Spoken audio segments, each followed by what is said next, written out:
종교는 다니느냐가 중요한 것이 아니라 누구를 믿느냐가 중요합니다.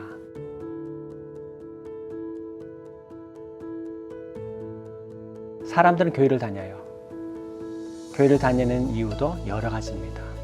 근데 어떤 사람들은 교회를 다니면서도 예수님을 믿지 않아요. 예수님에 대해서 알지도 못해요. 예수님을 믿지도 않고 알려고 하지도 않으면서도 교회는 다녀요. 기독교는 예수님을 믿는 것입니다. 교회를 다니는 게 아니에요. 예수님이 누구냐? 굉장히 중요한 질문입니다.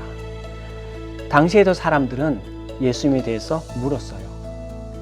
제자들은 예수님의 수많은 기적과 말씀을 들으면서 이분이 누구지?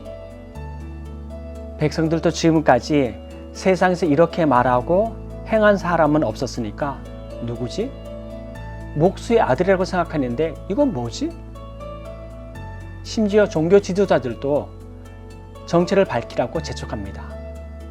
한 번은 예수님이 제자들에게 사람들이 나를 누구라 하더냐 물었어요. 그러니까 제자들이 세례 요한이요, 엘리야요. 그럼 너희들은 나를 누구라 하느냐? 당황한 제자들이 머뭇거리고 있자 성질 급한 베드로가 주는 그리스도시요 살아계신 하나님의 아들입니다. 사실 이 말은 베드로가 정말 예수님을 알아서 믿어서 말한 것이 아니라 얼떨결에 대답한 거예요. 예수님이 누구죠? 예수님이 누구인지 가장 정확하게 말하는 곳은 성경입니다. 성경에서 예수님이 누군지를 찾아봐야 돼요. 사람들이 이렇다 저렇다 말하는 지식이나 소문 말고 성경이 뭐라고 말하는지 알아야 됩니다. 성경은 예수님의 탄생에 대해서 이렇게 기록하고 있습니다. 이것을 제 언어로 각색한 겁니다.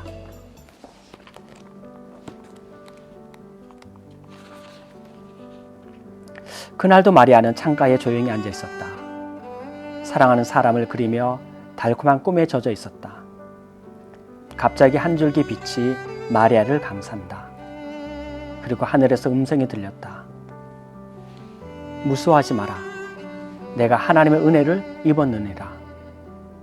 마리아는 당황했다. 처음 있는 일에 어찌할 바를 알지 못했다. 하나님의 천사 가브리엘이 다시 말했다. 보아라, 내가 아이를 임신하게 되어 아들을 낳을 것이다. 너는 그 이름을 예수라고 하여라. 두려웠다. 가슴이 뛰었다. 남자를 알지도 못하는데 처녀가 무슨 아이를 낳는단 말인가. 도무지 이해가 되지 않았다. 당황하는 마리아에게 가브리엘 천사가 말했다. 성령이 내게 임하시고 높으신 분의 능력이 너를 감싸 주실 것이다. 태어날 아이는 거룩한 분, 하나님의 아들이라고 불릴 것이다. 마리아는 조용히 듣고 있었다. 하나님께서 하지 못하실 일은 없다. 순간 마리아는 사랑하는 요셉의 얼굴이 떠올랐다. 요셉과는 이미 약혼한 사이다. 만약 이 일을 안다면 어찌 될 것인가? 처녀가 아이를 낳는다고 누가 믿을 것이며 또 아이를 낳으면 사랑하는 부모님은 뭐라 하실까? 이 일로 인한 파장을 생각하자 눈앞이 캄캄했다. 지금 당장 결정을 해야 하나? 생각할 시간을 달라고 말할까? 두근거리는 가슴을 누르며 마리아는 깊은 생각에 잠겼다. 신실하신 하나님이 내게 무슨 악한 일을 하실까? 이는 분명 내가 알지 못하는 깊은 하나님의 지혜가 숨어 있을 것이다. 눈을 감았다. 조금 후 어둠의 긴 터널 끝 찬란한 빛이 보였다. 보소서, 저는 주님의 여종이오니 당신의 말씀대로 이루어질 것을 믿겠습니다. 예수님의 임신은 신비롭습니다. 우리의 상식과 의학 지식을 파괴하죠. 당시 사람들은 예수님의 탄생에 대해 상식적으로 목수의 아들이라고 생각했어요.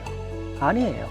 성경 분명하게 요셉의 시가 아니라 하나님의 능력으로 잉태되었다고 말합니다. 엄청난 사건이죠. 절대 놓쳐서는 안 되는 기독교의 절대 진리입니다. 인류 역사상 이런 탄생은 없었어요. 예수님이 유일합니다. 기독교는 출발부터가 근본적으로 다릅니다. 예수님 왜 이런 신비한 방법으로 탄생을 했을까요? 당시 예수님이 탄생했을 때 예루살렘에는 대소동이 일어났습니다. 사람들마다 반응이 다 달랐어요. 왜 그랬을까요? 그것은 다음 시간에